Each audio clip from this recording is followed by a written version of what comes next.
नमस्कार दोस्तों, मैं अनूप सिंह आज विशेष के इस अंक में आपका बहुत बहुत स्वागत करता हूं। आज हम बात करने जा रहे हैं संभल में चली आ रही दशकों से अंधेर गर्दी के बारे में। कैसे होती रही ये अंधेर गर्दी, कैसे चली आ रही है आज तक ये अंधेर गर्दी, कौन है इसके पीछे, क्या वजहें हैं इसकी। तो मेन जो प्रमुख वजह सामने नजर आती है वो ये है कि वहां पे हिंदुओं की जनसंख्या कम है, समुदाय विशेष की जनसंख्या वहां पर ज्यादा है और 1947 से लेकर के अब तक वहां पे दर्जनों बार दंगे हो चुके हैं और उन दंगों में करीब 225 के आसपास जो है हिंदू मारे गए हैं। जो लिखित डेटा है उसकी बात की जा रही है, अलिखित डेटा के बारे में तो कुछ कहा ही नहीं जा सकता। अकेले 1978 के दंगों में 184 हिंदू मारे गए। ना कभी कोई सवाल उठता है, ना कोई जो है इस पे बहस करता है। ये तो अभी संभल का इश्यू जो है अचानक से आ गया क्योंकि समुदाय विशेष के लोग खुद अपनी जाल में फंस गए। कोर्ट ने आदेश दिया कि वहां की संभल की जो जामा मस्जिद है वो एक्चुअली हरिहर मंदिर है, ऐसी कुछ लोगों ने कोर्ट में पेटिशन दाखिल की थी और उसके सर्वे के लिए कोर्ट ने लोगों को भेजा। जो पुरातत्व विभाग होता है, आर्कियोलॉजिकल सर्वे ऑफ इंडिया होती है, उस विभाग के लोगों को भेजा और पुलिस की संरक्षण में भेजा कि जाकर के आप वहां पे इस बात का पता करें क्या होता है।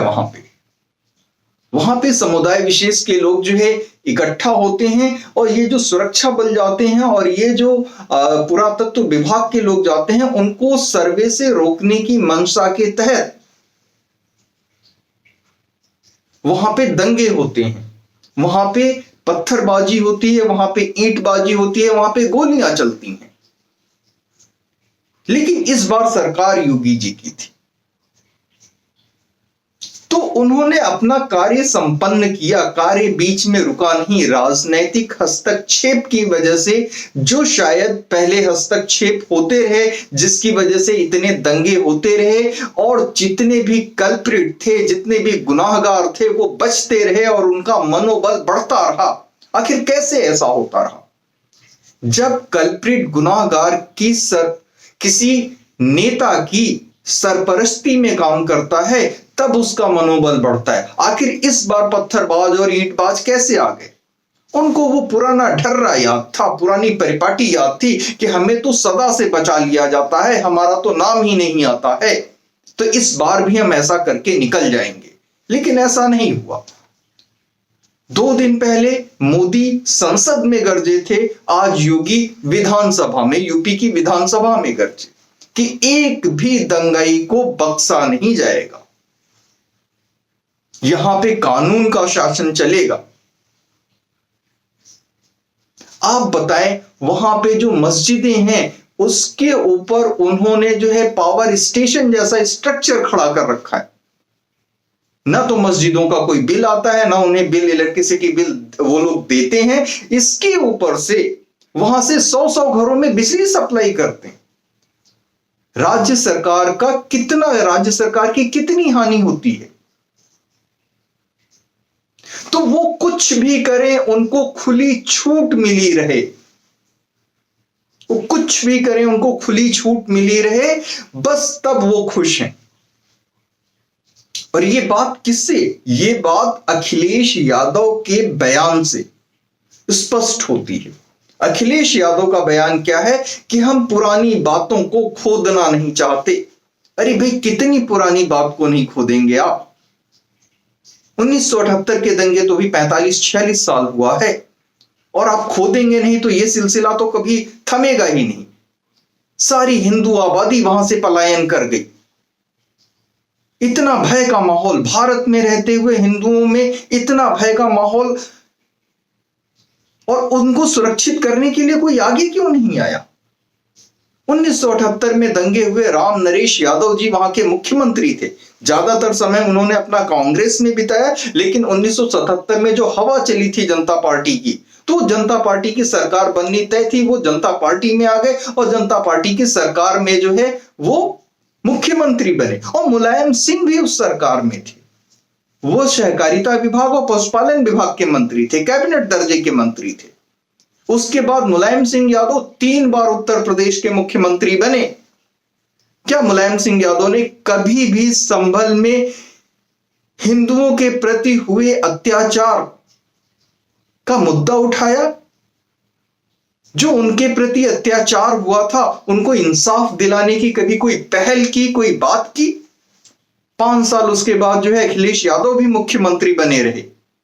क्या उन्होंने कभी कोई पहल की, कोई बात की कि हिंदुओं का भी कोई अधिकार होता है, उनके अधिकारों को भी सुरक्षित किया जाना चाहिए? कोई बात नहीं। और संसद में भी जो है संभल कर रहे हैं अखिलेश यादव जी, और विधानसभा में जो उनकी पार्टी के लोग हैं वो भी संभल कर रहे हैं।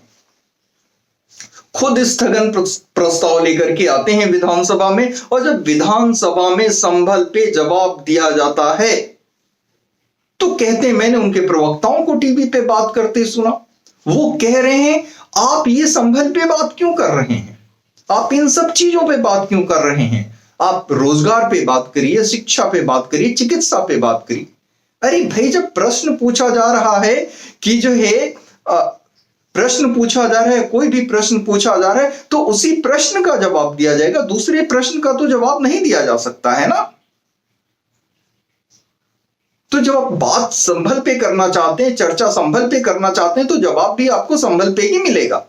और जब आपसे बोलते नहीं बनता है, आपके पास जवाब नहीं होता है, जब आपका अनर्गल प्रलाप जो है असफल होने लगता है, फेल होने लगता है, तब आप कहते हैं रोजगार पे बात करिए। अरे रोजगार पे आप बात करिए ना, आप कहिए कि मुझे रोजगार पे बात करना है, आज सदन पे रोजगार पे चर्चा होगी, शिक्षा पे चर्चा होगी, चिकित्सा पे चर्चा होगी। देखिए कैसे नहीं बात होती है।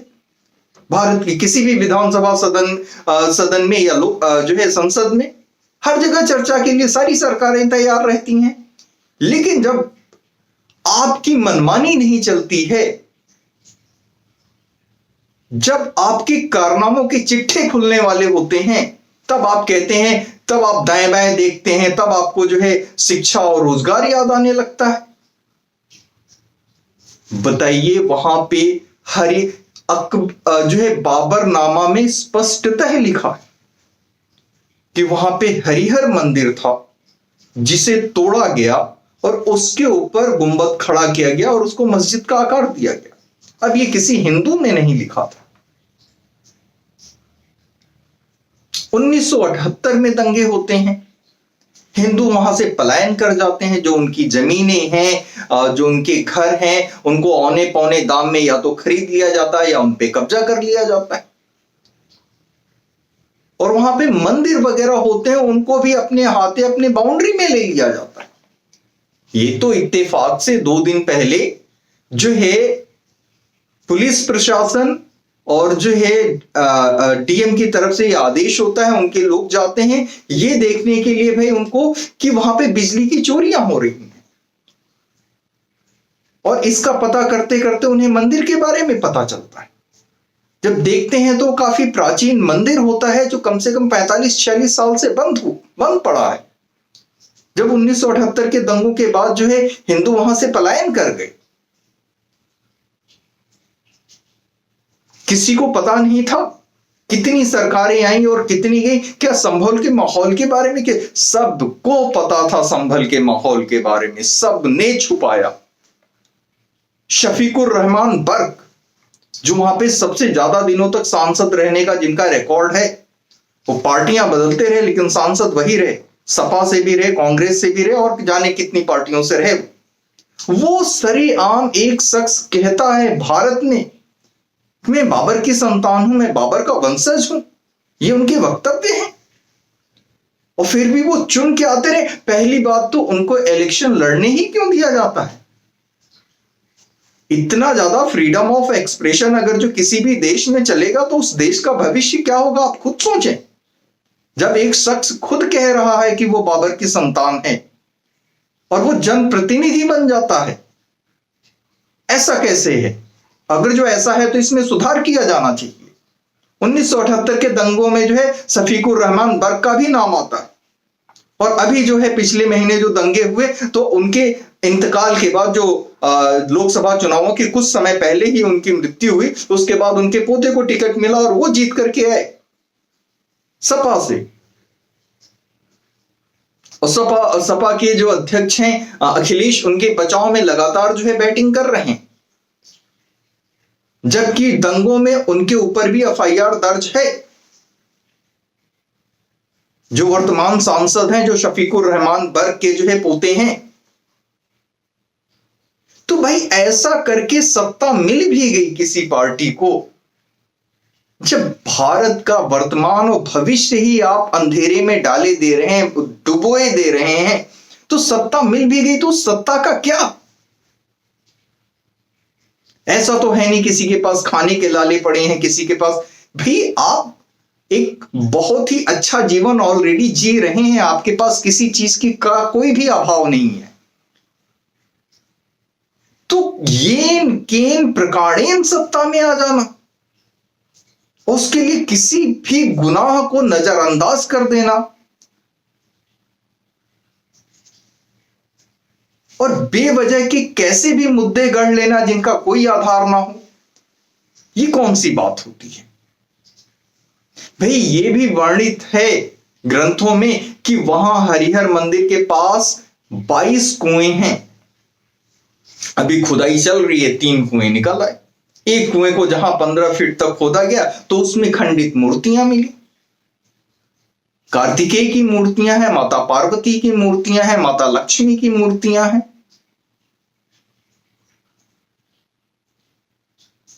फिर बात आती है कि भाई जब विधानसभा में चर्चा हो रही है, मुख्यमंत्री योगी आदित्यनाथ जवाब दे रहे हैं, तो लोग सामने से प्रश्न खड़े कर रहे हैं कि जो है हिंदुओं ने जय श्री राम का नारा लगा दिया। भाई हिंदुस्तान में हिंदू रह के जय श्री राम का ही नारा लगाएगा, और ये कहां से सांप्रदायिक है? भाई मुहर्रम का जुलूस निकलता है, जितने भी जुलूस निकलते हैं, कभी किसी भी हिंदू बहुल क्षेत्र, और पहली बात तो ये शब्द ही गलत गढ़े गए। किसी भी जो है क्षेत्र से, किसी भी क्षेत्र से उनकी शोभा यात्रा निकलती है, उनको कोई नहीं रोकता है, उन पर कोई पथराव नहीं होता है। और जब भी हिंदुओं की शोभा यात्रा निकलती है, उन पर पथराव होता है, उनको रोका जाता है, दंगे भड़कते हैं। आप जरा जरा सी बात पे आप भड़क जाते हैं। हम राम राम कहते हैं, हर हर महादेव करते हैं, जय श्री राम कहते हैं। भाई हम यही तो कहेंगे, आप जो कहते हैं आप कहिए, हमने तो कभी विरोध नहीं किया। तो आपकी आदत रही है दंगों की, आपकी आदत रही है हड़पने की, आपकी आदत रही है झूठ की, अंधेरगर्दी की। फिर आप बहाने ढूंढते हैं कि जय श्री राम से आप इतना भड़क जाते हैं कि आप दंगे पे उतारू हो जाते हैं। हाँ, बिजली की चोरी आप कर रहे थे, मंदिर आप छुप छुपा के वो दबा के बैठे हुए थे, और जिस मंदिर पे हमारे हरिहर मंदिर पे, श्री हरिहर मंदिर पे जो मस्जिद तामीर है, उसमें आप जाते हैं, वो आप कब्जा करके बैठे हुए, उसको बंधक बना के बैठे हुए, और आप भड़क भी जल्दी जाते हैं, भड़क भी पहले जाते हैं। ऐसा कैसे है भाई? भाई किसी तर्क का, किसी बात का कोई सिरा और छोड़ तो होना चाहिए। तो कहने का मतलब यह है कि योगी जी ने बड़ी अच्छी तरीके से बिंदुवार सभी चीजों का जवाब दिया है, और ये कहा है कि एक भी दोषी बख्शा नहीं जाएगा।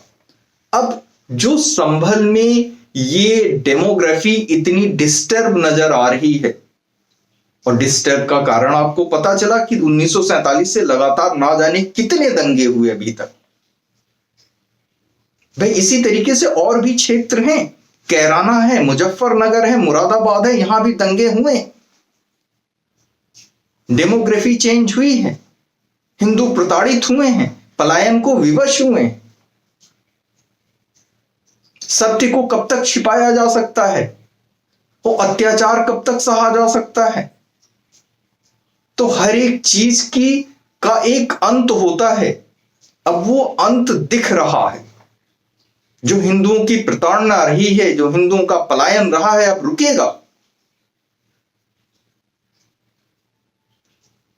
जो नया मंदिर मिला है, जो कि जो है 45-46 साल से बंद था, वहां 2 दिन से पूजा अर्चना हो रही है।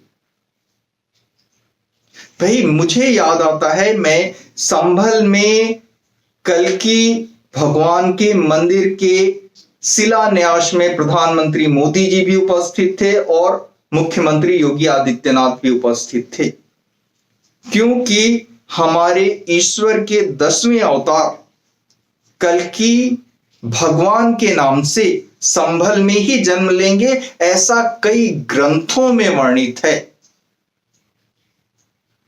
तो कल्कि धाम को बनवाने वाले आचार्य प्रमोद कृष्णम, जब उनसे पूछा गया कि भाई आप कब से ऐसा विचार कर रहे हैं और अब कैसे आप बनवा रहे हैं, उन्होंने कहा हम तो बहुत पहले से हमारी योजना रही है और हम कई बार जो है सरकारों को प्रस्ताव भेजते थे। हमने अखिलेश यादव जी को भी प्रस्ताव भेजा था, लेकिन जो वहां के सांसद थे शफीकुर रहमान बर्क, उन्होंने इस पे रोक लगवा दी थी।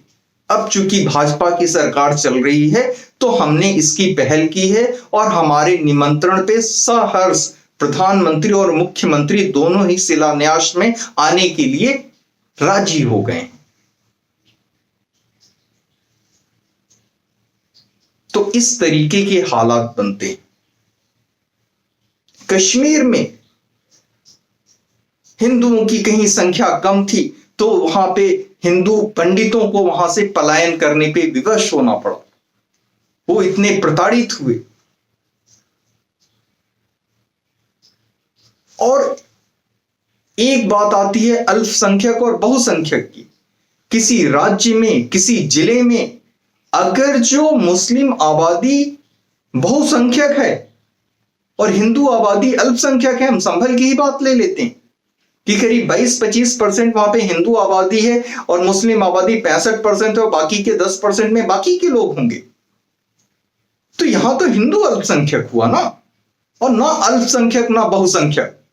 हिंदुस्तान में सब एक हैं, सबके लिए एक कानून है। जब तक हम इस प्रकार से सोचेंगे नहीं, इस प्रकार से कार्य नहीं करेंगे, तब तक कुछ नहीं होने वाला है। इस तरीके के जो है तनाव पैदा होते रहेंगे। सभी के दिमागों में ये अच्छी तरीके से बैठा दिया जाना चाहिए। कानून की दृष्टि से, अधिकारों की दृष्टि से, कर्तव्यों की दृष्टि से, अवसर की दृष्टि से सभी एक समान हैं। कोई अल्पसंख्यक नहीं है, कोई बहुसंख्यक नहीं है। पूरा भूभाग भारत का एक जैसा है, सभी का उस पे बराबर का अधिकार है। ये जो अभी तो कुछ समय पहले बात चल रही थी ना कि हिंदू बहुल या मुस्लिम बहुल इलाका, क्या है? मुस्लिम बहुल इलाका है तो वहां से जो है शोभा यात्राएं ईश्वर की नहीं निकल सकती हैं। और किसने घोषित कर दिया जो है वो मुस्लिम बहुल इलाका है? भाई वो भारत का भूभाग है, और जहां हिंदू अधिक है वो भी भारत का भूभाग है। आप अपना ताजिया और मुहर्रम का जुलूस निकालते हैं, हमने तो देखा ये जो हिंदू वर्ग के लोग हैं वो भी उस पर कुछ ना कुछ चढ़ाते हैं। इतने सहिष्णु लोग आपको कहां मिलेंगे? तो संभल में जो अत्याचार होते रहे हैं, जो हिंदुओं को जिस तरीके की परेशानियों का सामना करना पड़ा है, अब उसके समाधान का वक्त है। और जिन लोगों ने इसके जो गुनाहगार हैं उनकी सजा का वक्त है। योगी जी सख्त हैं, एक एक बात पे उन्होंने जो है विधानसभा में जवाब दिया है। तो आशा करते हैं कि समाधान शीघ्र निकलेगा।